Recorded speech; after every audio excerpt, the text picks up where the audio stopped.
Hello student, welcome once again to my channel Krishna Singh Dev. आज हम यहाँ मिल रहे हैं क्लास 11th के लिए। क्लास 11th के स्टूडेंट्स के लिए हम लोगों ने एक सीरीज चालू करी हुई है जहाँ पर हम बेसिक अकाउंटिंग प्रिंसिपल्स को लर्न कर रहे हैं। अभी हमने गैप में कुछ अजम्पशंस पढ़े थे, जैसे कि going concern assumption, accrual assumption etcetera.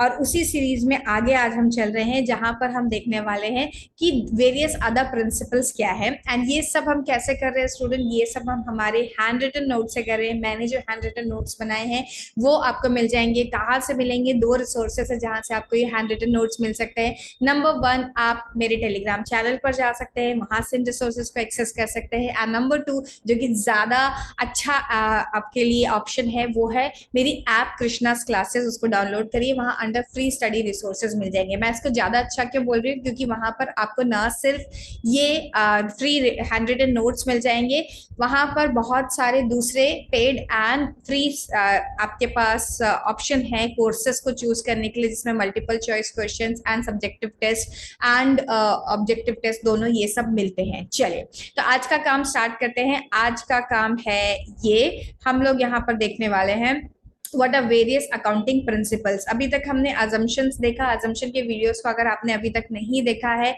तो आपके लिए प्लेलिस्ट की लिंक मैं यहाँ पर दे दूंगी नीचे डिस्क्रिप्शन बॉक्स में। उस प्लेलिस्ट से आप जाकर के पुराने वीडियोस देख लीजिए, बिकॉज यहाँ पर मैंने काफी स्लो स्पीड में अच्छे से आराम से आपको काफी सारे अजम्पशंस एक्सप्लेन किए हैं। आज हम प्रिंसिपल स्टार्ट कर रहे हैं। ये है प्रिंसिपल्स, आपके सामने मेरे हैंड रिटन नोट्स हैं।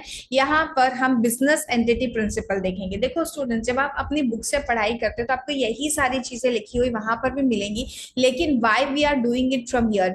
नंबर वन, मैं यहाँ पे एक्सप्लेनेशन कर रही हूँ साथ साथ में, और दूसरी चीज जो हो रही है वो ये है कि आपको बुक में जो लंबे पैराग्राफ फॉर्म में आंसर्स लिखे हुए हैं उसको कैसे प्रेजेंट करना है एग्जाम में, वो आपको पता चल रहा है। तो इसीलिए इन हैंड रिटन नोट्स की इंपॉर्टेंस है। अदरवाइज ओनली अंडरस्टैंडिंग हो सकता है, आप खुद से भी समझ जाए, आपको खुद से पढ़ के जल्दी से समझ में आ जाता है, और कुछ बच्चे ऐसे हो सकते हैं जिनको एक्सप्लेनेशन की रिक्वायरमेंट होती है, उनके लिए बेनिफिट नंबर वन था।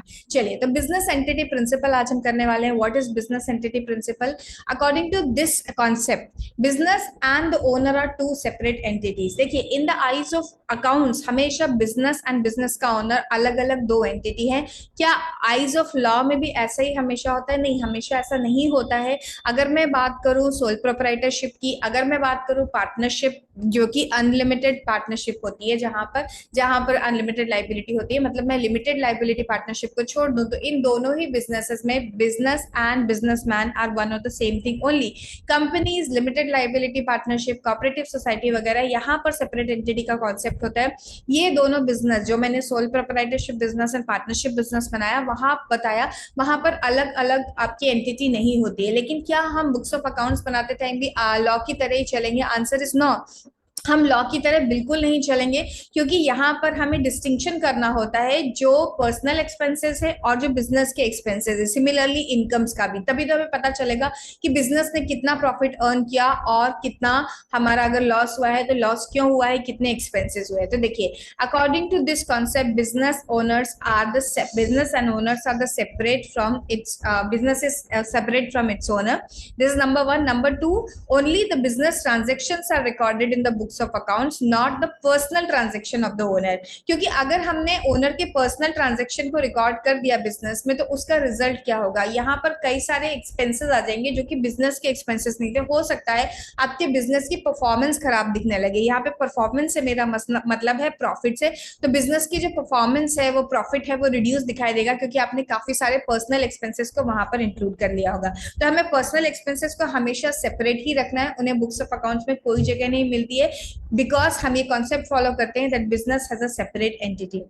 नेक्स्ट पॉइंट देखिए, capital invested by the owner is considered as a liability.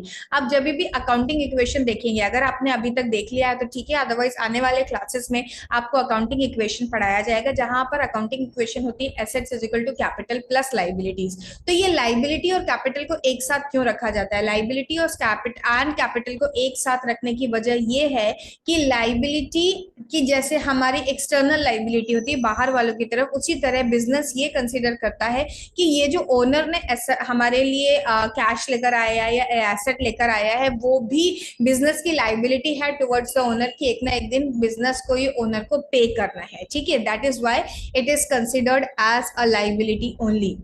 Then business entity concept is applicable on the business organization, all the business organization, चाहे वो sole proprietorship हो, चाहे वो partnership हो, चाहे वो company हो। जैसा मैंने बताया था, in the eyes of law ये concept नहीं लगता है हर जगह। in the eyes of law sole proprietorship business and partnership business are one of the same, ठीक है। तो ये था बच्चों हमारा बिजनेस एंटिटी प्रिंसिपल। अब दूसरा प्रिंसिपल भी हम आज ही के क्लास में करेंगे, दो दो प्रिंसिपल्स करके खत्म करेंगे क्योंकि हमें ये थ्योरेटिकल पार्ट कंप्लीट करके जल्दी से हमें जाना है हमारे न्यूमेरिकल क्वेश्चन पे भी। इसलिए आज की वीडियो आपको थोड़ी सी लंबी मिलेगी बिकॉज यहाँ मैं एक कॉन्सेप्ट के ऊपर स्टिक नहीं कर रही हूँ, मैं आपको दो कॉन्सेप्ट पढ़ाकर जाऊंगी आज। तो देखिए money measurement principle, money measurement principle आपने चैप्टर नंबर 1 में भी पढ़ा हुआ है। What is money measurement principle? Money measurement principle ये बोलता है कोई भी ट्रांजेक्शन चाहे कितना भी इंपॉर्टेंट क्यों ना हो बिजनेस के लिए, उसे तब तक रिकॉर्ड नहीं किया जाएगा बुक्स ऑफ अकाउंट्स में जब तक कि उसका मनी मॉनेटरी वैल्यू नहीं हो, उसका मेजरमेंट ना हो सके मॉनेटरी वैल्यू में, ठीक है।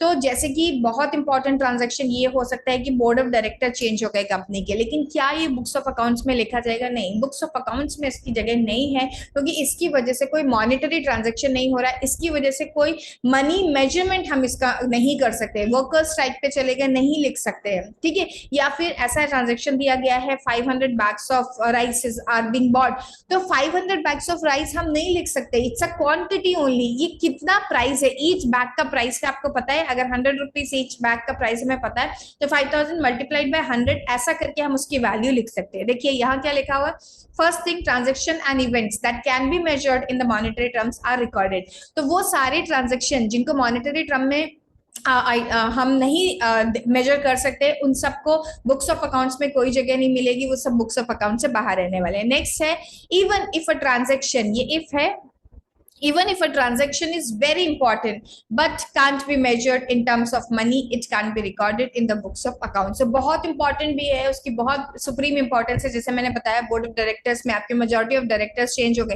ये बहुत इंपॉर्टेंट है एक कंपनी के लिए, but still it can not be recorded in the books of accounts. Then the value of money is considered to have static value. ऐसा नहीं हम कंसिडर करते कि रोज रोज वैल्यू ऑफ मनी चेंज हो रही है। क्या रियल वर्ल्ड में ऐसा होता है कि वैल्यू ऑफ मनी चेंज हो रही है? या अगर हम उसे फॉरेन एक्सचेंज के साथ कंपेयर करें तो हम जो बोलते हैं ना एक्सचेंज रेट, वो चेंज हो सकता है। वैल्यू ऑफ मनी आपने कई लोगों से सुना होगा डेप्रिसिएट भी हो रही है, लेकिन उस सब का यहाँ पर कोई ट्रीटमेंट नहीं करने वाले हैं हम, ठीक है। तो इस तरीके से आप मनी मेजरमेंट प्रिंसिपल को डील कर सकते हैं, ऐसे अपना प्रेजेंटेशन दे सकते हैं। ये दो तीन पॉइंट जो है वो बहुत इंपॉर्टेंट है, this must be the part of your answer. And जहां तक कोशिश करें आप अपना आंसर पैराग्राफ फॉर्म में नहीं लिख के आएंगे student, you should write your answer in the points only. Okay student, आज के लिए इतना ही। We will meet once again, कुछ और प्रिंसिपल करेंगे। टोटल आपकी बुक में शायद 11 प्रिंसिपल दिए हुए हैं, उतने 11 प्रिंसिपल्स हमको कंप्लीट करने हैं। तो हर एक क्लास में हम कोशिश करेंगे 2 या अगर छोटे प्रिंसिपल हुए तो 2 से ज्यादा भी हम कंप्लीट करके इसको खत्म करेंगे। और तब तक के लिए अगर चैनल आपने सब्सक्राइब नहीं किया है तो प्लीज चैनल को सब्सक्राइब करिए। मैं अभी भी देख रही हूँ बहुत सारे व्यूअर्स हैं जो कि रोज आते हैं हमारे वीडियोज देखते हैं लेकिन उन्होंने चैनल को सब्सक्राइब नहीं किया है, तो ऐसा मत करिए, चैनल को सब्सक्राइब करके रखिए और शेयर एंड लाइक करिए इस वीडियो को। Bye, have a great day.